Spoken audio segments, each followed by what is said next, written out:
Hi, and welcome to the Sabbath Christian Church's online sermon. It's been a long 6 months since the last holy days. Cold, winter, and nothing as powerful as the holy days in our spiritual lives.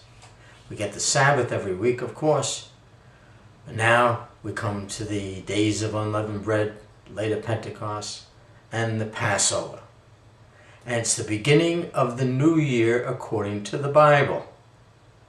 It says this is the new year, and we count so many days from the new moon onto this. Now, this is the first holy day also appearing in the Bible as such. We can think of some others that are there. And so, why the Passover? Now, the Passover is passing over, well, two different ways of passing over in the Bible. First of all, it's passing over from the land of Egypt, getting out of there entirely. And it is not the first Passover as such, but this is the Passover that Moses and Israel went through. Was the Passover designated by God as a very special day to be kept every year. Now, leaving the land of Egypt has more than just a singular meaning. It doesn't mean they left Egypt and went out. They were going to go to the Promised Land, but there were a few people there that didn't like the idea in the sense that they wouldn't obey God the way He wanted them to, the way the world was set up to be, with His commandments and everything. Let's go back to the beginning and build up to the Passover. Now, in the beginning, after Eve ate of the fruit of the tree of good and evil, and Adam ate as well, they rejected God and accepted the demon as their God. We know that. There's nothing new.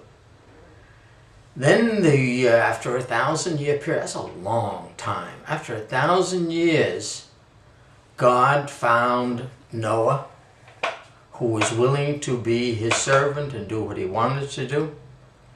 After all, I don't know how many millions of people would have been there in 1,000 years. But they were all evil except for Noah and his family. So God passed them over from the land of evil and killed off the evil. We know that. With God's, it's kind of baptism there too, which they pass over the water, not in the water. But the rest of the world was baptized away. Then God later on went to Abraham, after we see how Noah did his thing. And Abraham also chose God in a very difficult way by agreeing to sacrifice his son, his beloved, precious, I don't say beloved, but his precious son. Now, but he was willing to go God's way instead of his own way. Noah was willing to go God's way instead of the world's way. This is very important. It's the Passover thing. And it's not easy. Not easy to pass over from one way to the other. Now, Moses and Israel were fully enslaved by the demonic Pharaoh. And God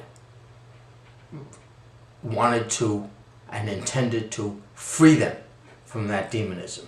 That didn't happen very quickly, as we'll see in a bit. They were fully enslaved. Now, how God freed them from the Pharaoh, from the embodiment of the evil one, so they could be free from physical rule and be cleansed from the inner rule of the Egyptian minds, as showing us how that happens. See, just like the snake in Eve's time, the Pharaoh had that same effect on people. And they were immersed in that land, physically and spiritually.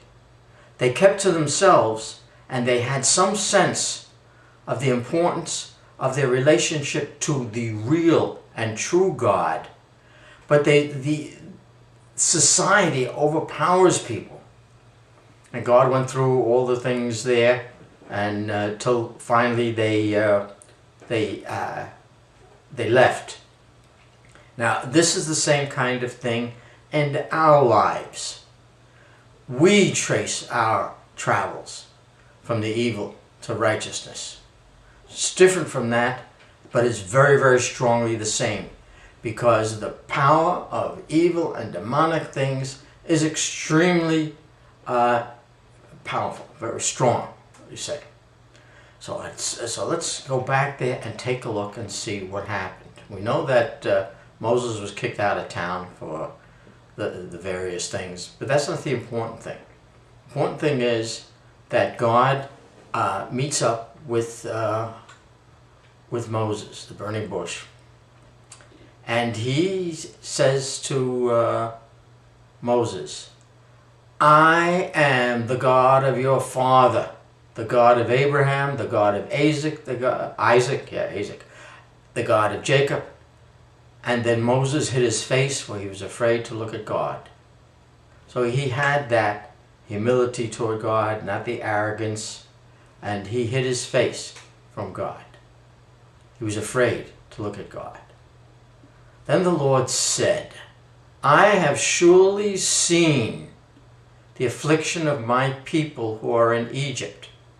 400 years? "And I have given heed to their cry because of their taskmasters." 400 years. "For I am aware of their sufferings."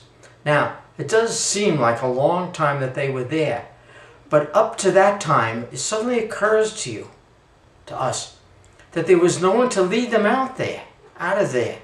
None of the people, just like out of the tons of people during the time of Noah. There was only one Noah. There was only one Abraham. There was only one Moses. And 400 years, so be it, because needed Moses. He had that relationship with God. He was the one that had the strength and connection with God to lead them out of town. So he said, "I have come down to deliver them from the power of the Egyptians and to bring them up from the land to a good and spacious land, to the land flowing with milk and honey, the place of the Canaanites, the Hittites, Amorites, the Perizzites, Hivitites, and Jebusites, all of which are not a very good group." And they were going to have to go through some of the things there. He says, "Now behold, the cry of the sons of Israel has come to me." He could listen to them. He could feel their things there, because now he can see God's not just going to do it. The right person has to be there. The one that will associate with him. The one that will be close to him. That will agree to doing his things in spite of everything else. And there he had the right one. He had Moses. So he said, "Therefore, come now, and I will send you to Pharaoh, that you may bring my people, the sons." See, again, that you may bring my people, the sons of Israel, out of Egypt. God is not going to overwhelm people into doing good. He is going to find the person that is willing to do it. The right kind of person, the one that he saw from the very beginning that would do it. He says, "You may bring my people out of Egypt." Now, he's not going to do it without God's help, obviously. But there are individuals throughout the world, Moses. And then he says to him, and I don't want to say that way, but Moses says to God, "Who am I that I should go to Pharaoh, that I should bring the sons of Israel out of Egypt?" See, this shows, as Moses hid his face from God because he was afraid, it also shows his humility to a very large extent. Who am I? Why should I do this? Had that attitude, you know. We didn't see Noah or Abraham say that, but Moses said that. Who am I? What kind of a job are you asking me to do? How can I possibly lead them out of the land of Egypt? I don't have an army. I don't have any of these things or else. And he said, but why me? Very humble that I should go to Egypt and bring the sons out. And God said to him, "Certainly I will be with you." And he was. That's the beginning, the very start of Passover. Going to look into it further. But for now, amen, and thank you for watching and listening.